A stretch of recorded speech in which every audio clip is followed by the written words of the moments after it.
Talk a little bit about, and we can keep this very casual, just whoever wants to jump in can jump in. You all had a choice to make at the beginning of the school year of would your child go in person or would they do the remote learning, and how did you come to that conclusion? What kind of things did you factor into that decision? I can go ahead and jump in. My husband and I talked about it. It was a concern, but we felt confident with all the precautions that the school was taking, with the wearing of the masks, the social distancing, taking the temperatures, and transitioning back into the school year in the fall. It was split in half, so the class rosters were in half. So that kind of alleviated the crowds of kids coming in. So yeah, we felt confident and safe getting our kids back. And Jennifer, talk about having a kindergartner. So this was your son's first experience with real school. So what was that like, making that decision and starting him off this way? Yeah, so for me, it was actually a unique decision. My family and I split residency locally here and also in West Virginia. So my company had transitioned me to working from home, which meant we were all able to be here. So for me, it was very unique in the sense that we got to go to the school and meet the teachers prior to school starting. And obviously my son had gone to preschool in another state. So I felt very comfortable with the work that the administration and teachers had put in prior, like Stacy said, with wearing masks and temperature and just all of the precautionary measures they had planned out over the summer. Good. And Crystal, I know that you're a teacher, so you might have a different perspective as well. For me, I guess because I definitely knew that my district was taking the proper precautions, being a teacher, but also being on the parent end, it was easy. This spring, we did a great job keeping the kids on Zoom and things, but it is so crucial for these kids to be in the classroom and to learn. So I knew that the benefits of the in-person education way outweighed the risks. And I didn't see many of the risks because our district was doing the temperatures as you walk in. We have hand washing stations. There's hand sanitizer stations in all of our classrooms.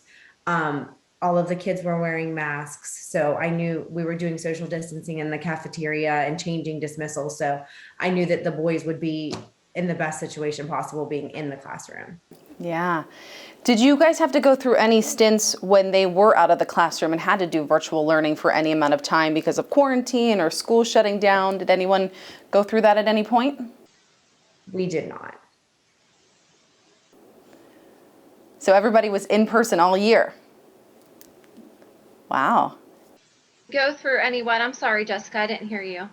Did you have to do any virtual learning throughout this process, or were they strictly in the classroom?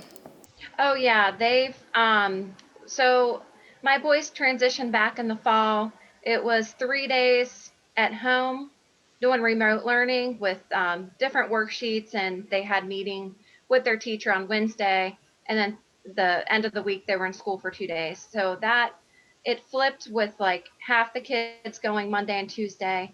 Wednesday they did some type of virtual learning, and then in school 2 days. And then we did all virtual for 5 days. And then now we're transitioning back into the 2 days. Or I'm sorry, then we went 4 days and then now back 2 days. So it's been kind of like touch and go, just kind of like rolling with the punches and just doing the best we can with trying to get them into like some type of schedule. Right. Mm-hmm. Yeah. And how do you accomplish that? Because it's just like every different stage is a different routine for your whole family, I'm sure. Yeah. Sometimes it's a challenge, but just kind of going into it with the mind that, it could change anytime depending on our numbers with the county. And I know it's directed a lot by the state. So, we're just doing our best trying to make sure, we're doing everything that we can at home and with the virtual learning. But it's nice because they do have that teacher, that live instruction, which is very helpful because they see them, they hear them, they can get immediate feedback, and it's that face-to-face instruction even through the virtual. Yeah.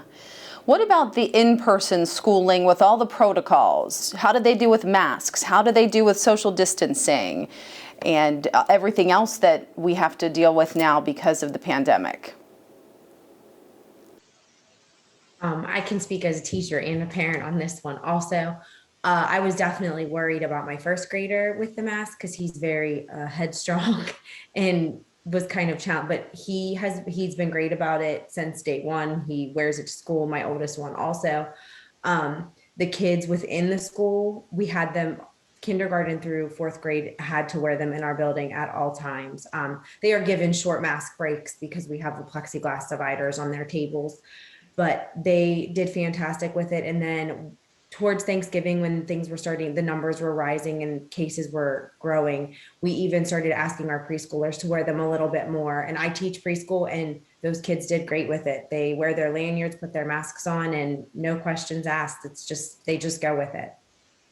That's so cool. That's awesome. I think everybody was really concerned about that. And from what I've heard from a lot of different people, that they just kind of accepted it and this is, the way it's going to go. So that's great. Did you have any expectations for the year, either academically or socially? Were those expectations met?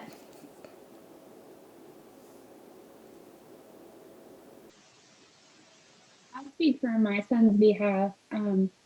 I really love that we had the opportunity to go in person the entire school year. I mean, even though they had made accommodations, we met in the classroom virtually, tested out in case that was an option we had to go to. I really love that they planned fun little activities and really just kept the school year honestly as normal as it can be considering the extreme circumstances. But they've still had holiday parties and celebrations and just a lot of communication with the teacher. I feel like it's been an amazing school year that definitely met my expectations. That's great. Yeah. Crystal, you're nodding as well. No, my expectation was for them to be in school full time the whole time, and they exceeded that expectation and we're still going. So they are going to continue to receive a quality education. And I know my kids are happier being in school. They did fine in the spring, but this is where they need to be. Yeah. What about concerns? Do you have concerns that, whether it's from the physical side of things, safety concerns, or if it's concerns about the mental health or, just those educational milestones being met?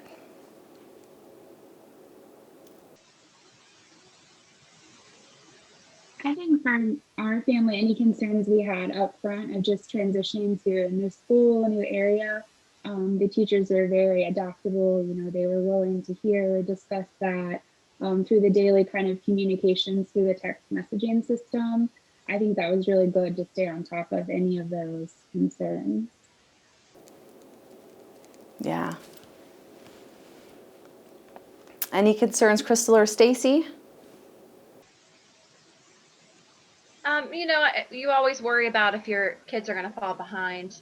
But given this year, it's uncharted areas for everybody. So I just feel like they've all done a good job. And I know it's hard all across the board, administration, teachers, students, parents, it's a trying time for everybody. So you worry about your kid falling behind, but I do have faith that, though if there was some areas lacking, that all kids grow and they will close that gap, whether it's this year, next year. I feel like going into next school year for 21-22, like I just have confidence that our teachers are so good, they'll recognize maybe we need to spend a little bit more time in this area, or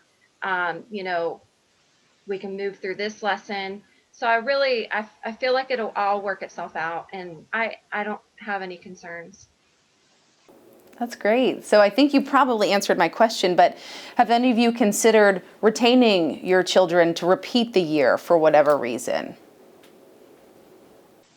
I have not, but we've done in-person learning. So I didn't. And even in the spring though, because there were people that had reached out to me when we were virtual, when everyone was virtual in the spring, just, with some concerns. And our advice to them was to see how their child did in this school year. And what our district has done with any kids who have fallen behind, we've made sure we've been giving them tutoring or providing any other accommodations academically so that we can bridge any gaps that there may be in the classroom. That's great. Good. What sorts of things do you think are the positives from this school year? We kind of mentioned that community feeling? What else came out of the school year that you feel really good about? Well, I feel like that, we did have the virtual learning, and our kids are pretty savvy in figuring things out like a lot quickly. We don't have to, I guess, hover over them as much and just kind of like let them take responsibility more. And I know I do have first and second grade, so they do need help, but I feel like that, they're quick learners, and especially, even with my little ones, when we do the virtual learning, they get right on the iPad and just go where they need to go, and it's worked out. That's great. I That's agree with very cool. Stacy. I think it's made the kids be more responsible, have more of an active role in their education, and giving them a little bit more independence also, which is good. Yeah. Awesome. I think too, like creativity and, obviously thinking outside of the box of way to involve the community and make it a different experience for the children. So I like that. Obviously, there's been several plans that have been involved, whether it be plan B, plan C, but just a lot of creativity from all parts to make it work. Yeah. Trying to keep things as normal for them as they can. Right. Yeah. What sorts of things have helped through this year? What sorts of things have your kids enjoyed? Aside just from the school, what have been the little happy things that they've enjoyed? I know at the beginning of the year when it was nicer out, our teachers were like, for my boys, they were finding ways to go outside and have lessons outside, or read a story outside, or do just anything like that. And they loved that in addition to their recess time was a big deal for them. That is awesome. I wish I could do work outside. I remember as a kid too, on a rare occasion, we'd get to go outside, and that was always the best. Yeah. Change of atmosphere. Yes, it makes a difference. Yeah, Stacy or Jennifer, any kind of bright spots for your kids in the year? I agree also the time outside, they really, really look forward to that. I know even today my son was kind of bummed it was going to be 100 days of school, and with the snow day, he's like, man, I really wanted to see my friends and teachers. So I think just appreciation for that, knowing that there's other parts of the country that they haven't been able to go in person, and truly appreciating I do get to see my friends and teachers. Yeah, that's great. Anything else you wanted to add on that topic, Stacy?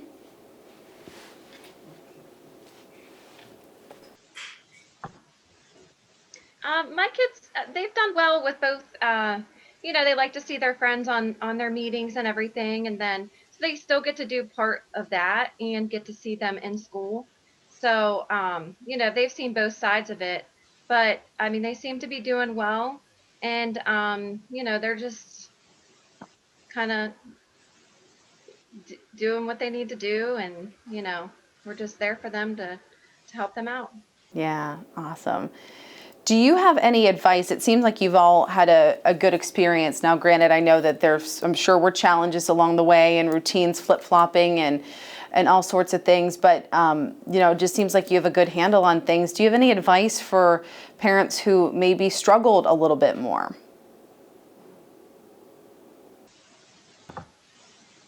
Just be patient. Reach out to the teachers. I know in our school, we're always willing to help in any way that we can. So ask any questions. There's no question too big or too small. And, reach out to other people, ask for help. That I feel like in any of this, that is what this has taught myself. Don't be afraid to ask for help. Just reach out to anybody when you're feeling frustrated. These unprecedented times are challenging all of us, and they're challenging the kids, and just work together. Yeah, I agree too. To kind of go from what Crystal said, because I mean, of course, we have our good days, we have our bad days, we have our motivated days, we have days where are not as motivating.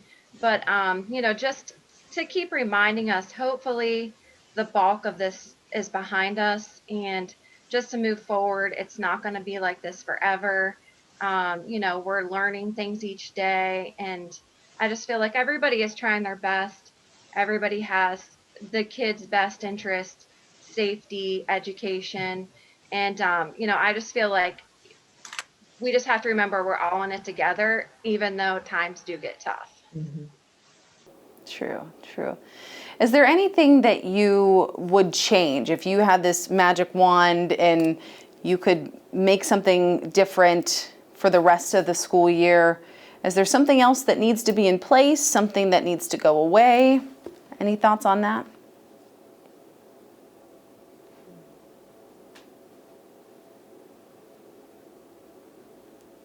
Yeah, I kind of got that sense from the teachers too. I had a roundtable with the teachers before this, and even the students. They said, I mean, it's working. Things are in place because they need to be in place, and so that's good. That's good. Yeah, I think a lot of, because in West Virginia, it's pretty much guided by the state map and where we're at with numbers. So I know like hands are tied. Sometimes like whether, we're trying to get the kids back in school or whether they should be home. And like Crystal said, with our numbers in November and December, we were all kind of worried about it. There's only so much you can do, and you still want to keep making sure safety is first. Yeah. How do you facilitate conversations with your kids? How much do they know about what's going on? Do they, obviously we kind of have a range here, kindergarten, first, second, fourth grade, but what's it like talking to your kids about what's happening in the world?